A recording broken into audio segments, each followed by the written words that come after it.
Okay, good morning to everyone. Thank you very much for being here. First of all, my English is not so good. I don't speak German or Czech, so sorry for the bad pronunciation of some words. I would like to start by thanking the conference office organizers for inviting me to participate, and I hope you liked the presentation. Okay, let's get started.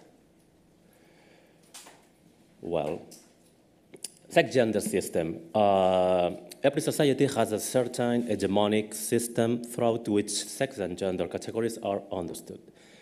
This system has not specific cultural and historical constraints that is not universal. In our contemporary Western society, this sex-gender system is called heteronormativity, a system that most of us are familiar with and which can summarize as follows. First, a binary and hierarchical division of bodies and desires, that is male, female, masculine, feminine, or hetero-homosexual. Second, the assumption that they only are coherent with a stable sex expressed through a stable gender. So stability is a key. And the heterosexuality as a naturalized ideal linked to monogamy, procreation, and, of course, nuclear family. Well, is it legitimate to uncritically transfer it to the past? Or instead, should we investigate how these categories were structured in every historical movement? Some current ethnographic and historical examples demonstrate the existence of an enormous human diversity and an alternative sex-gender systems to heteronormativity. The two-spirits category existing in indigenous communities in North America and Canada, or the Ihras from the India and Pakistan, or maybe the Muxes from the Oaxaca region in Mexico are only some examples. All of them are a challenge to binaries and heteronormativity, and their content has often been simplified to be understood. They are neither feminist men or masculinized women, nor are they equivalent to our definitions of homosexual, trans, transvestites, etc. Sometimes none of them, sometimes several together. For example, the two spirits can include a combination of same-sex intimacy, occupational specializations, spiritual sanctions, cross-dressing, and personal predilections. And important, there are substantial differences in every community. Of the Ihras, for example, include transvestites, emasculated or incomplete men, ritual specialists, non-menstruating or infertile woman, all in the same category. So for us, it's crazy. So human behavior, anatomy, and biology have a great plasticity. Then we have to assume that sex, gender, and desire categories that are familiar to us may not have any relationship with those of past society. Well, let's see what happens with Bell Beaker imaginary about the sex-gender system. It is real or it is a fiction?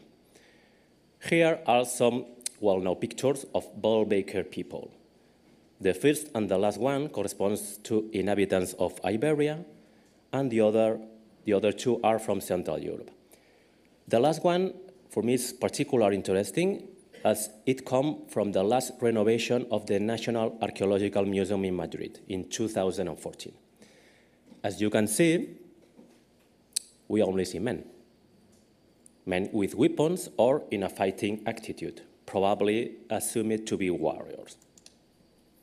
Well, the spectacularity of some male tombs, such as that of Amesbury Archer, with more than 100 objects, including 3 copper daggers, 2 grease guards, and 16 flint arrowheads, or the tomb of Fuente Olmedo in the Iberian Plateau, with 11 copper palmella points, a grease guard, a copper dagger, and a flint arrowhead, have contributed to support this image.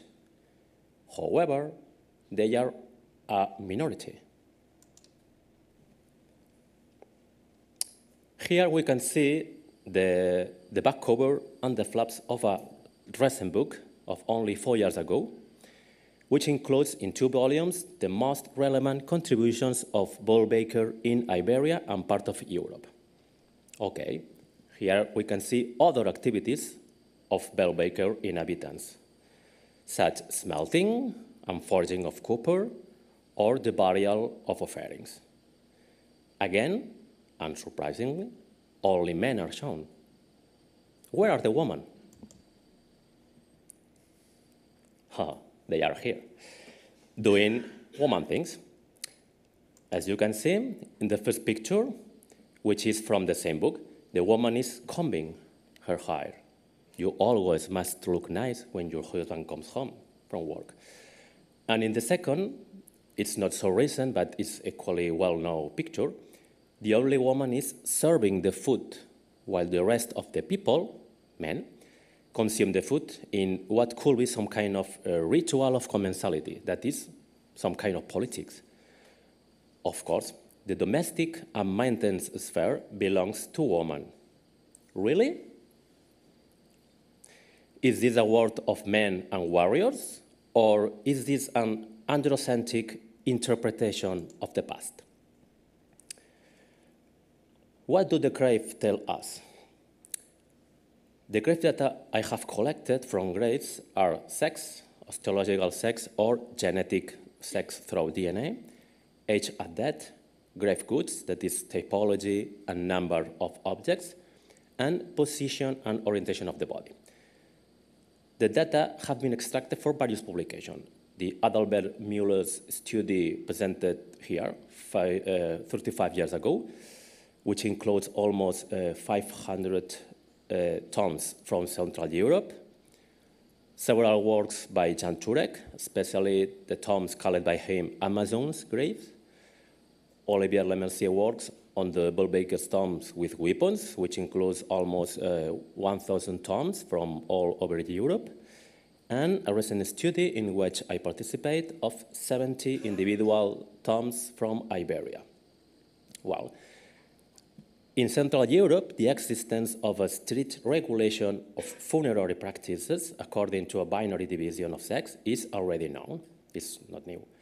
Females are buried in the right side with a body orientation south-north and used to have coveralls and perforated buttons. And males are buried opposite on their left side, north-south oriented with copper daggers, flint arrowheads, and whipcord as grave goods. Well, are we sure that these data are completely true?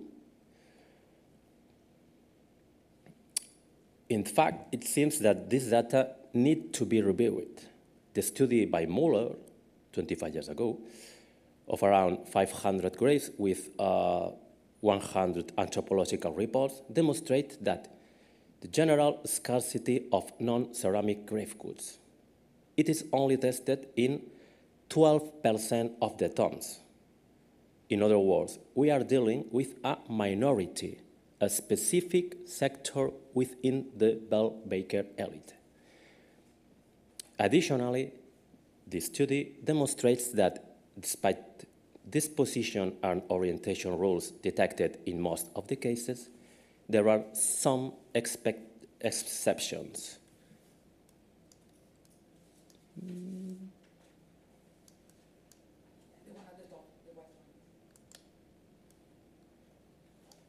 Sorry? Is this? Yeah. But you can see this? No? Okay, no problem. You can see here is, okay. You can see the high correspondence between orientation and position in relation to sex, but there are exceptions. Okay, 2, 3 exceptions, 3 exceptions. Okay, so high correspondence, but some exceptions. The same is true for the non-ceramic grave goods. we can see here a certain correspondence between orientation and position of the body, that is not sex, and the grave goods.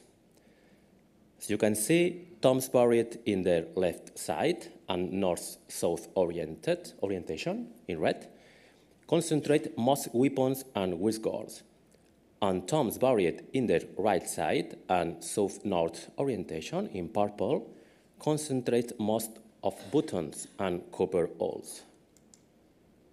But there are relevant exceptions, such as the 18 of copper daggers and 10% of whiskers in tombs buried in the right side, maybe female, or the 20% of copper ores in tombs with north-south orientation, maybe males.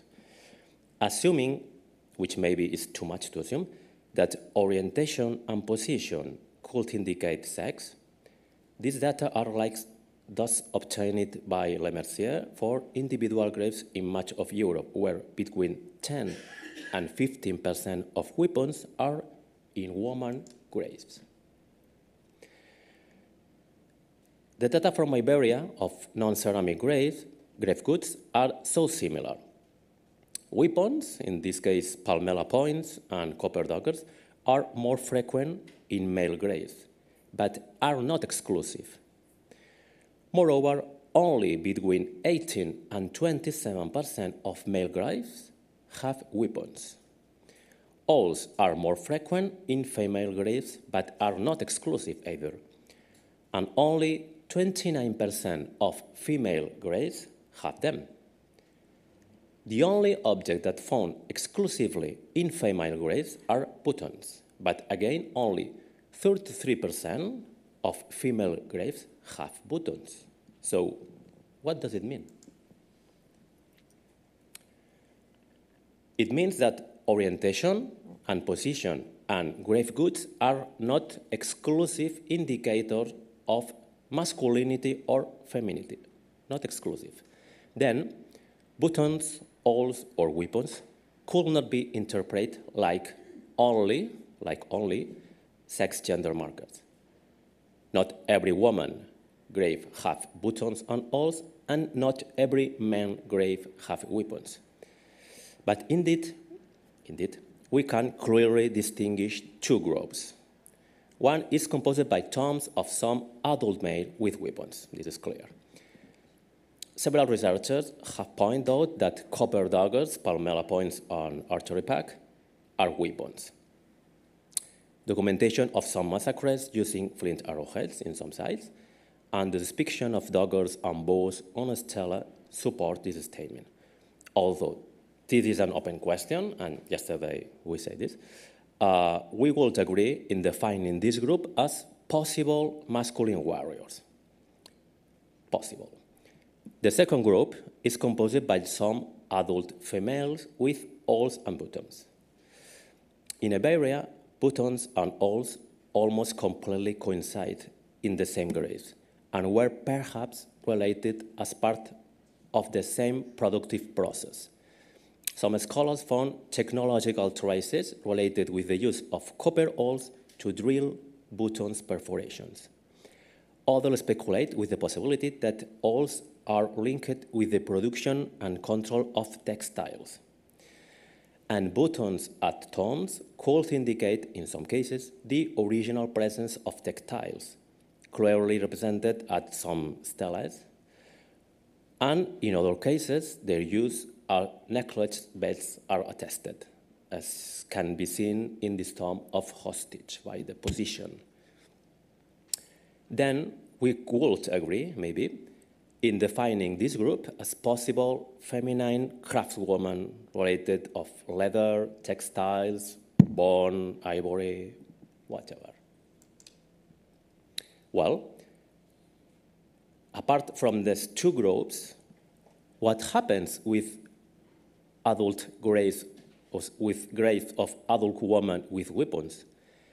What happened with graves of adult men with owls and buttons? And what about non-adult graves? Let's see. Armed woman. Violence and warfare are not inherent to male, and it is obviously an outdated notion that women are naturally predisposed to peace. In fact, we have ethnographic and archaeological reference of woman warriors, like, for example, the Amazons of the Kurgans of the Viking Valkyries. We are documented between 12 and 14 only graves from Central Europe, Iberia, and maybe France and the UK. These graves have one weapon, that is copper dagger, palmetto point, and sometimes a grease guard, and an awl, or sometimes buttons. Well, if we agree that men with weapons were warriors, women with weapons are warriors too, no?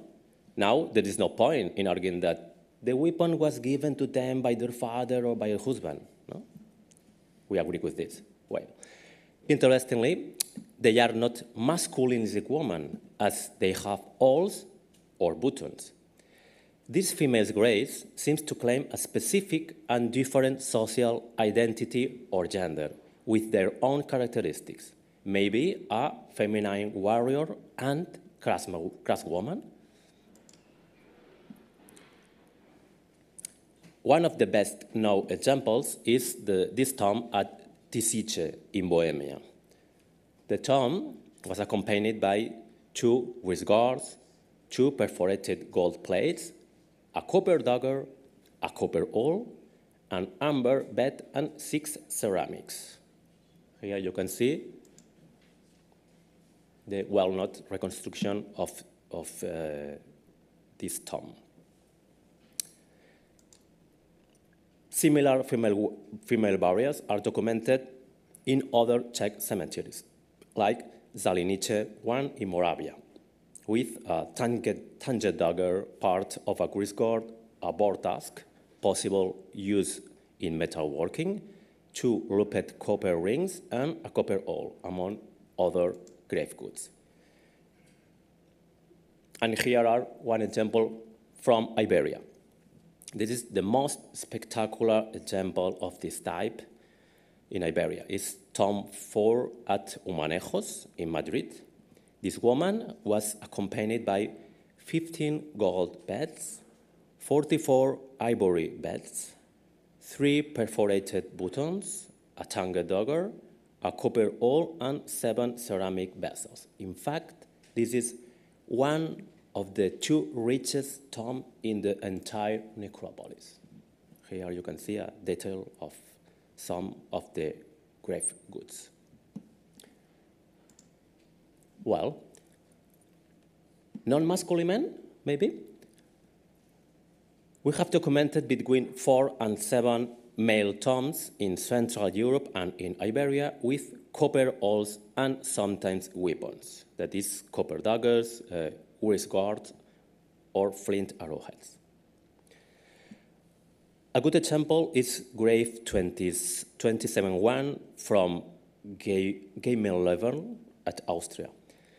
The man was buried in a typical male position, on their left side, with the body orientation north-south, and accompanied by a copper dagger, a wrist guard, a beaker, and a copper awl.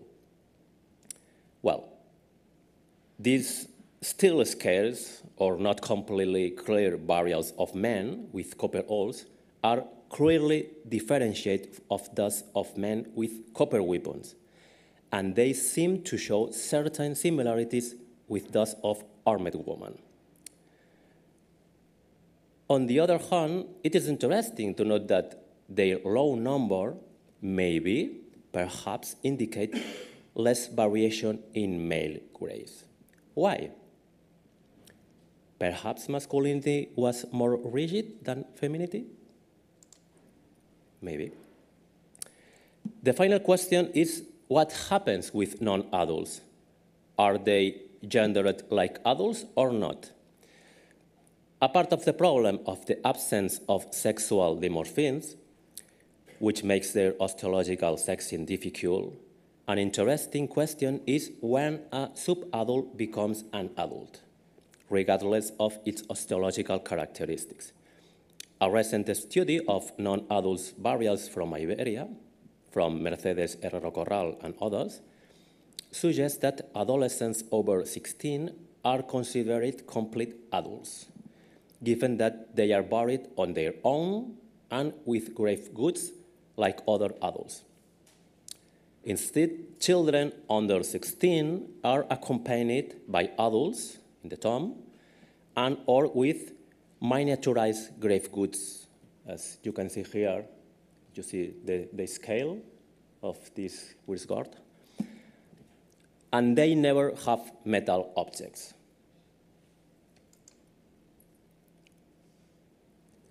Well, this is a genetic sex study from Hostice. I think more of you know this. This data of DNA study of non-adults from Hostice Cemetery, Moravia, has a really interesting data. The genetic sex of 21 individuals was identified and compared to those previously obtained through body orientation, position, and grave goods.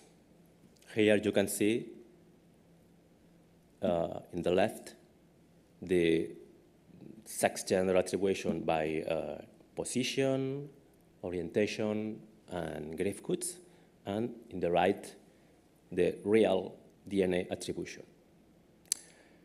The results were quite surprising. Of 14 individuals identified as boys, 2 are girls, and of 7 individuals identified as girls, a total of 6 are boys. This clearly questions the usual sex assumptions,